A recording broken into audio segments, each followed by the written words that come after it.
নানা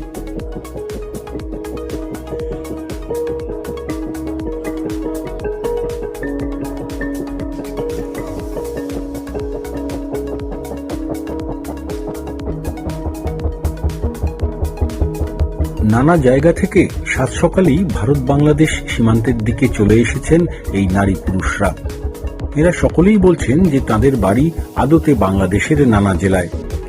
কেউ যশোর, কেউ খুলনা, কেউ সাতক্ষীরা থেকে ভারতে এসেছিলেন কয়েক বছর আগে, কেউ বা বাবা মায়ের হাত ধরে প্রায় 4 দশক আগেই চলে এসেছিলেন ভারতে। দেখি কখন বিএসএফ ওই পারে পার করে, দেখি ততক্ষণ বসে থাকি এখানে। বিএসএফ পার করলে ওপারে তো আবার আপনাদের দেশের বিজিবি আছে, তারা কি নিয়ে নেবে, আপনাদের ঢুকতে দেবে দেশে? হ্যাঁ, ওখানে তো মনে ওখানকার ডকুমেন্টস আছে, ওই পারে জন্ম সার্টিফিকেট আছে, হয়তো যেতে দেবে। ভারত বাংলাদেশ সীমান্ত লাগোয়া উত্তর 24 পরগনা জেলার এই হাকিমপুরে গত কয়েকদিন ধরেই বাক্স প্যাঁটরা নিয়ে জড়ো হচ্ছেন অনেক মানুষ। এরা বলছেন যে এরা আসলে বাংলাদেশের নাগরিক এবং অবৈধভাবে ভারতে এসেছিলেন। পশ্চিমবঙ্গের নতুন সরকার দায়িত্ব নেওয়ার পরে পুলিশ যখন কড়াকড়ি করতে শুরু করেছে কথিত অনুপ্রবেশকারীদের নিয়ে, তখনই তারা ঠিক করেছেন যে তারা ফিরে যাবেন নিজেদের দেশে। এই সীমান্ত চেকপোস্ট পেরিয়ে কিছুটা গেলেই তারালি গ্রাম, আর তারপরেই সোনাই নদী। নদীর ওপারে বাংলাদেশের সাতক্ষীরা জেলা।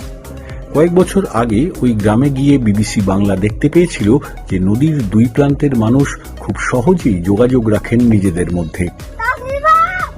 এপার থেকে একটা চিৎকার দিলেই অন্য পারের বাসিন্দারা সাড়া দেন। আমাদের বাড়িওয়ালারা আমাদের বাড়ি থেকে বের করে দিতে বলবে এরকম, এখন বিজেপি সরকার এসছে, আমাদের পাড়ায় পুলিশ এসছে, আমাদের বাড়ি খালি করে দাও। তাই আমার বাড়িওয়ালা আমাদেরকে বের করে দিতে, আর কেউ ঘর ভাড়া দেবে না।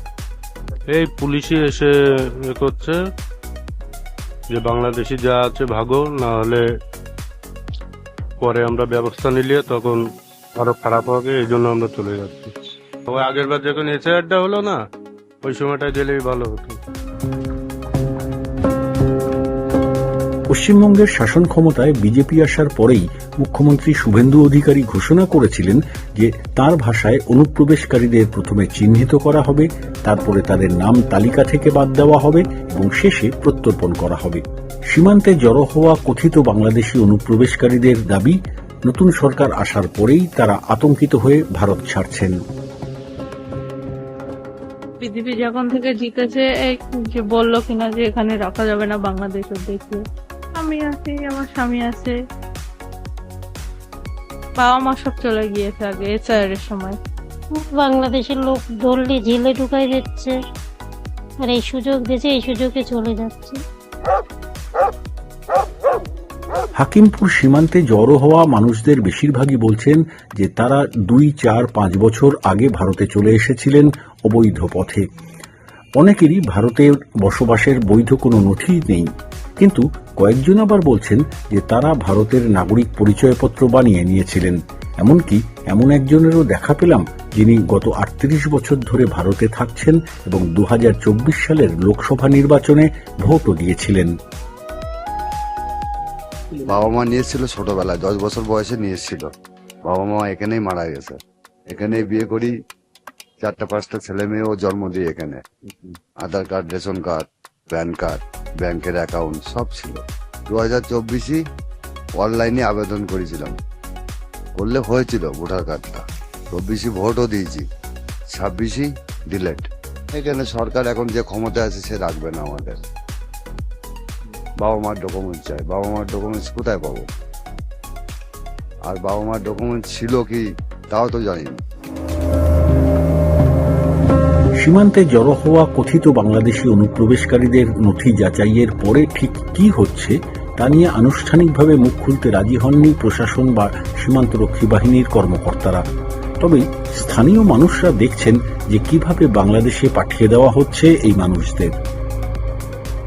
এদের এখান থেকে বিএসএফ ও বা আমাদের থানার প্রশাসন মিলে এদের বিভিন্ন কাগজপাতিগুলো দেখাশোনা করার পরে এদের বায়োমেট্রিক করা হচ্ছে।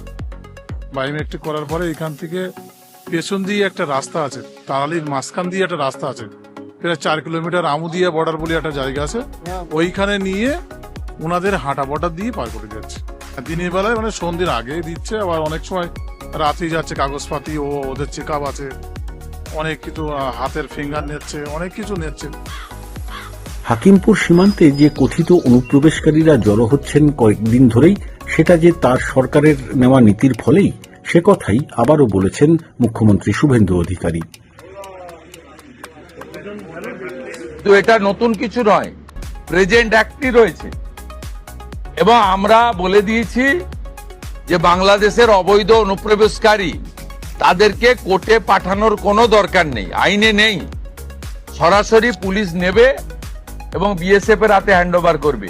বিএসএফ এর যা ভারত সরকার বাংলাদেশ সরকারের সঙ্গে আছে এগ্রিমেন্ট, তাতে বাংলাদেশি প্রুফ করে হ্যান্ডওভার করে দেবে। আমাদের জেলে 3 মাস 6 মাস 2 বছর রেখে আপনার চাল, আপনার ডাল, আপনার তেল, আপনার মাছ, আপনার ডিম, আপনার কাপড়, আপনার মেডিসিন ওদেরকে দেব কেন?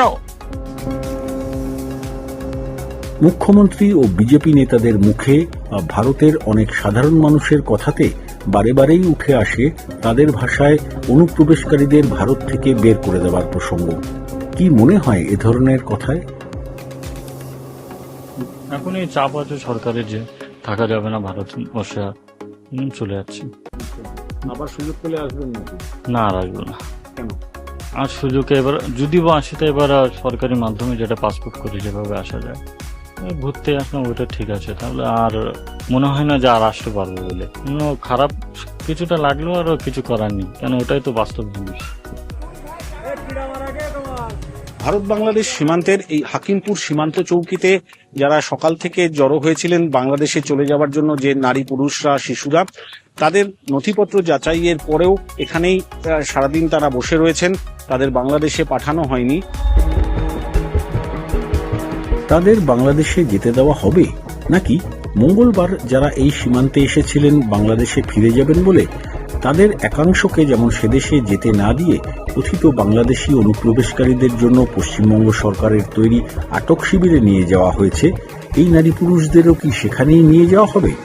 বুধবার সন্ধ্যা পর্যন্ত সেটা অনিশ্চিত ছিল। সীমান্ত চৌকি থেকে রাতে ফেরার সময় দেখা যায় 2টি বাসে চাপিয়ে নিজেদের বাংলাদেশি বলে দাবি করা এই মানুষদের সীমান্ত থেকে বেশ কিছুটা ভেতরে তেঁতুলিয়া নামের একটি জায়গায় গড়ে তোলা আটক শিবিরে নিয়ে আসা হলো।